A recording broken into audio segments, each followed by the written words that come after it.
¿Vas a preguntar de qué cuadro soy hincha, por ejemplo? No, eso no sé, Eso no te lo voy a decir públicamente porque igual. Nunca lo dije públicamente, ¿sabes? pero acá es chico, todo el mundo No, ya sé, pero igual. En realidad no nací en Maldonado, pero me siento fernandino. Llegué cuando tenía 5 años. Nos instalamos acá con mi padre, mi madre y mi hermano. Y si bien en la cédula de identidad dice Montevideo, si tuviese la posibilidad yo le cambiaría por Maldonado. Sé que no se puede hacer. Y además tengo una identificación con el departamento porque desde chico me crié acá. Vi los cambios que ha pasado la ciudad, más que nada, también Punta del Este.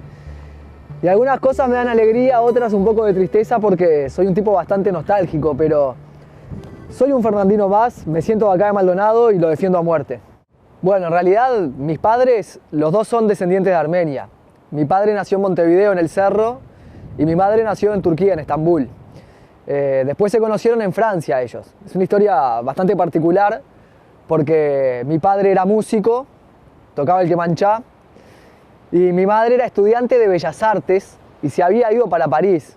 En realidad, si arranco la historia de los dos desde muy chico, creo que nos vamos a ir bastante lejos, ¿no? Pero bueno, mi padre, por ejemplo, nació en el Cerro de Montevideo, estudió violín cuando era chico, después aprendió a tocar el kemanchá y fue uno de los pocos fabricantes que hubo durante mucho tiempo del kemanchá, que es un instrumento armenio, que suena muy parecido al violín, que para aquellos que no lo conocen lo voy a describir. Es una bola de madera que tiene un cuero por delante, que es lo que hace la caja de resonancia. Después tiene un diapasón cilíndrico, lleva sus cuerdas y se toca con un arco.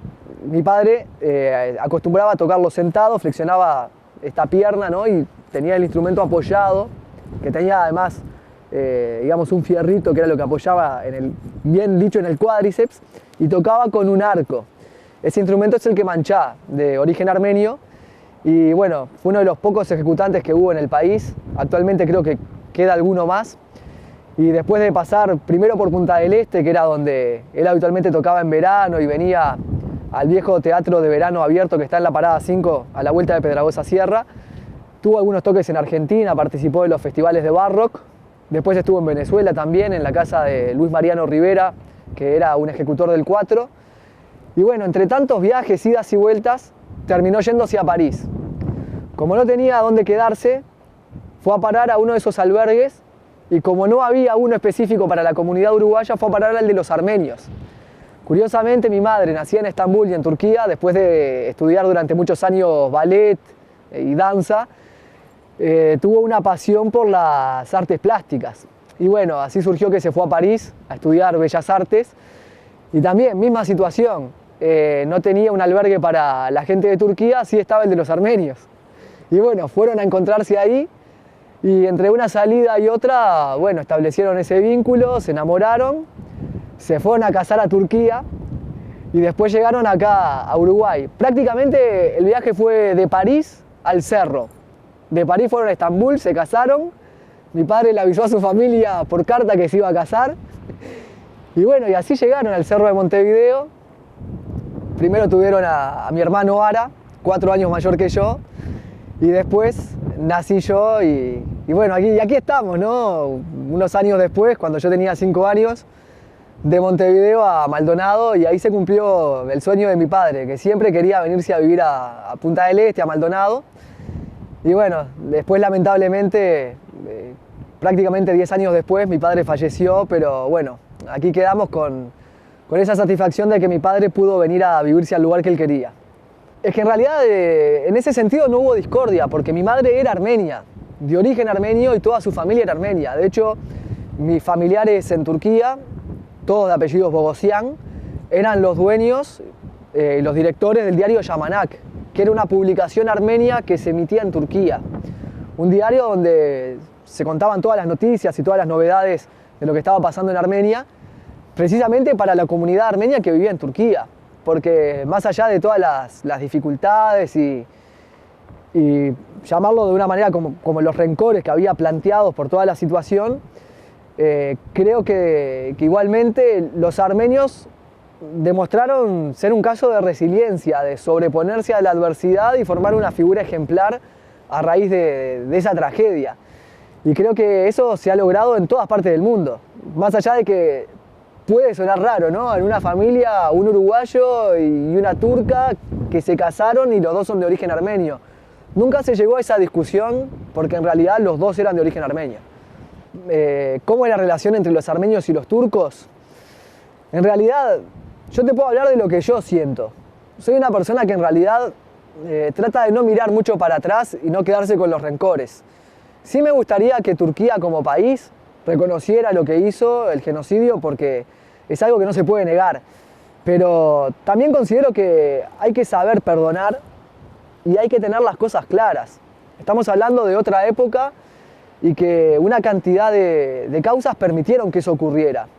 Cuestiones religiosas, cuestiones de poder, esas ambiciones que tiene el ser humano independientemente de dónde sea, que realmente le hace muy mal a toda la sociedad y que no podemos ocultar que hoy siguen pasando, lamentablemente, la discriminación, el racismo, más allá de todos los mensajes que se envían desde los derechos humanos y todas esas organizaciones. Creo que hay que hincarle un poco más el diente, sincerarnos y poner cada uno un poco más de nosotros. Pero como armenio, creo que hay que saber dar vuelta a la página, acordarnos sí de lo que pasó y tenerlo presente para salir adelante en situaciones complejas y no castigar a los turcos, no maltratarlos o pagarles con la misma moneda, porque creo que no es la forma. Me parece que estaría bueno que en algún momento Turquía sí reconociera el genocidio y que podamos seguir adelante y vivir todos en paz.